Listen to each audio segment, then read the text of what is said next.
All right, welcome back. Let's kind of continue on from where we left off in part one. Just a quick review of what went on. Again, this deer had walked up.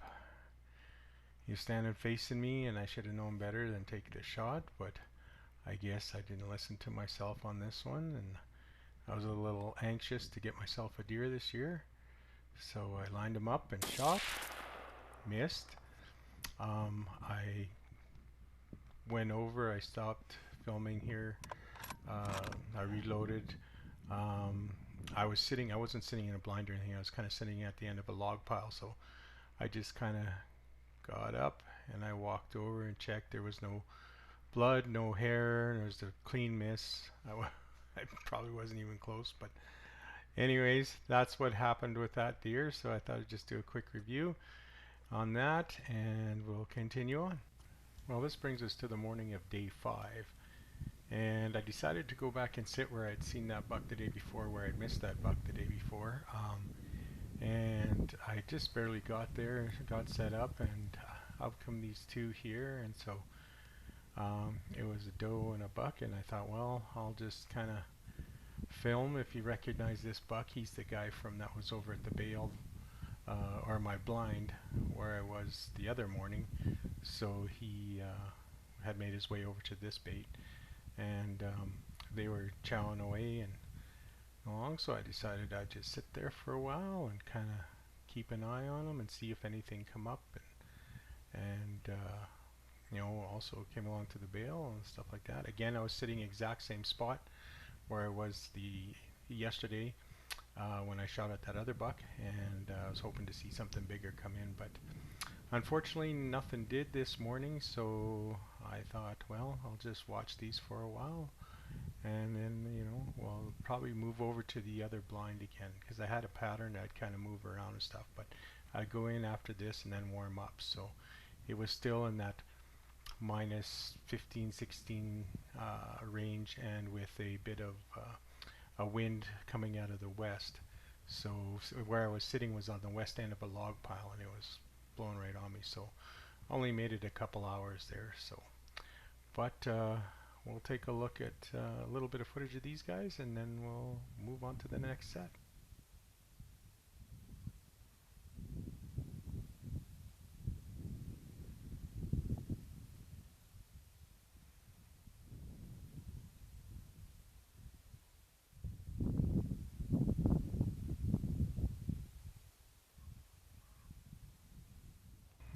Well, I'd watched those deer for a little while, and then that morning I was heading back out to my side-by-side, and I was walking up to it, and here come a doe and her young fawn there.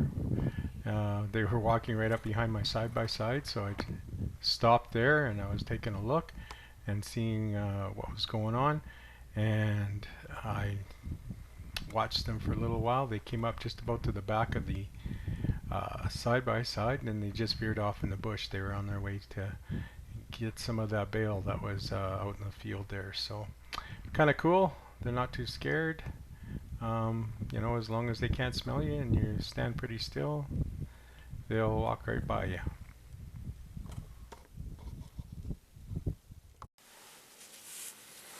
Well, here I am in the afternoon of day 5. It's Wednesday. I'm starting to feel the pressure a little bit. I missed one yesterday morning out in the field. I got some footage of it, but I just missed him. It was a stupid shot. I shouldn't have took it. But I didn't see much after that. So now I'm going to just sit here and see what comes out.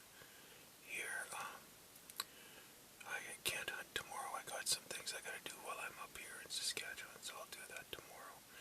Then I'll have Friday and Saturday. So hopefully we'll get it done either tonight or Friday or Saturday, because I definitely have to head home on Sunday. So, but sitting out in the bush hasn't been a terrible thing all week either. So it's been good. It's been good. Evening time I get to visit with my family, and the rest of the time I'm in the cabin or I'm out here driving around and looking for animals and doing different things like that.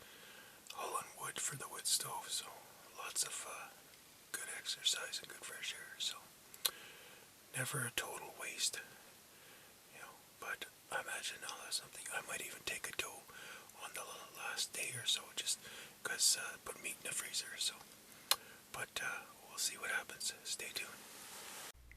Again, just like other times, getting into my blind, once I got settled, everything quiet down. What little wind there was blowing in my favor, so that was pretty good. And again, right away, in come these two younger deer and does coming into the bale. One came in first, and then the second one come moseying up right after. So they came in and provided me with a little bit of a show. Unfortunately, for the for the afternoon, that was all there was that came up to the bale. I kind of waited around till they left, and just kind of watched them feed and stuff like that, hoping there would be a buck maybe following or something else would join them, but nothing did. So I decided that was probably good enough. The temperature again was in that minus 15, 16 degrees, so I decided that was enough for me. I was going to head in towards, I got one more stand that I haven't been really using that much, so I thought I'd go and check it out.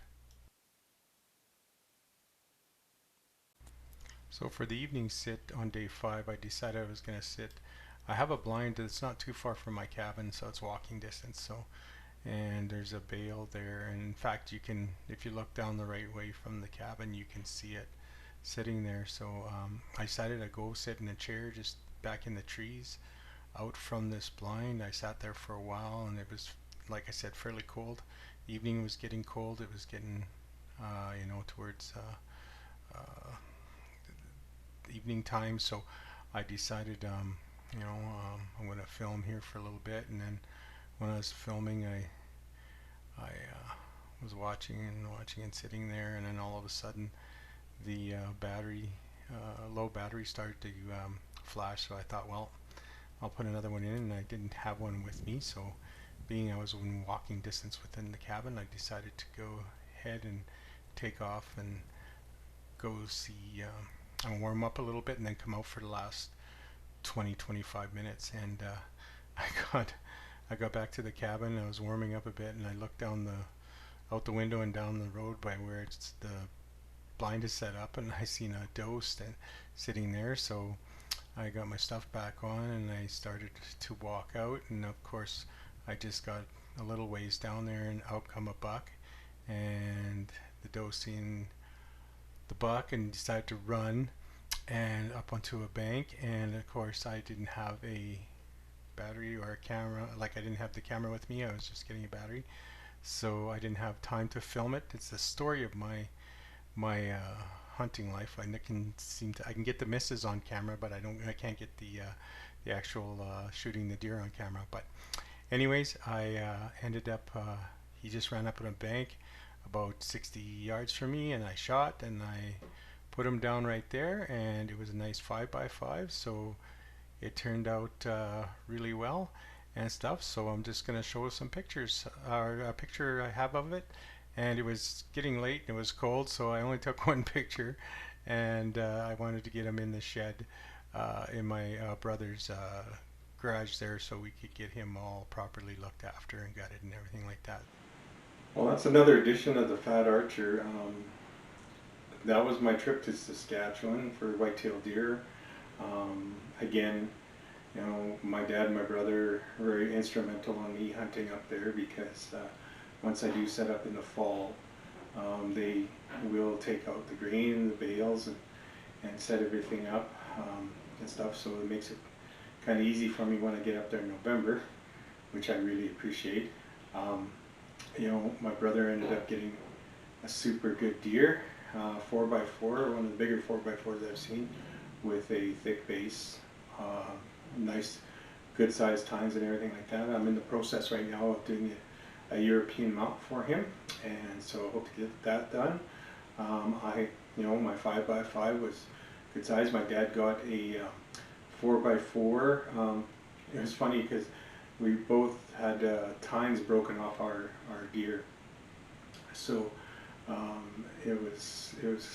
they were running pretty hard there for this fall. So, but again, I really enjoyed my time up there. Staying in the cabin. You got the wood heat, you got the propane stove for cooking and stuff like that. So it's really good. Again, successful. Again, not successful with getting it on film, but the biggest thing is I got meat in the freezer. So between my Alberta deer hunt, which I'm going to be doing a video on there, I didn't get hardly any footage of that because I was hunting basically by myself or with people who couldn't operate the cameras, so it was pretty hard for me to get any footage. But we did get some, and my buddy who was drawn with me in Alberta for mule deer got his buck, so that was great. My cousin got a really nice deer up in Saskatchewan also. We'll show you a picture of that. And so he had another great year also. He's usually pretty successful up there. He hunts pretty hard, and he's pretty dedicated to what to hunting up in the area. So he seems to do well every year. So other than that, again, a really good time. I can't wait for next year. As long as I get drawn for next year, we'll be doing it again.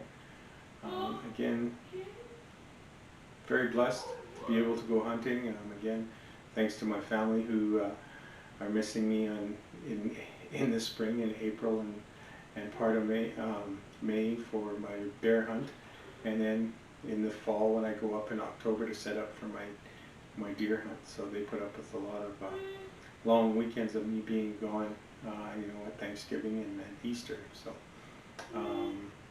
that's I really appreciate that too. So again, thanks for tuning in. Please subscribe.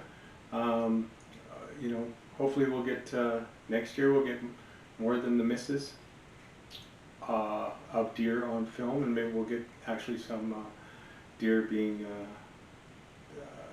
harvested on film. So again, thanks everyone for watching, and please subscribe.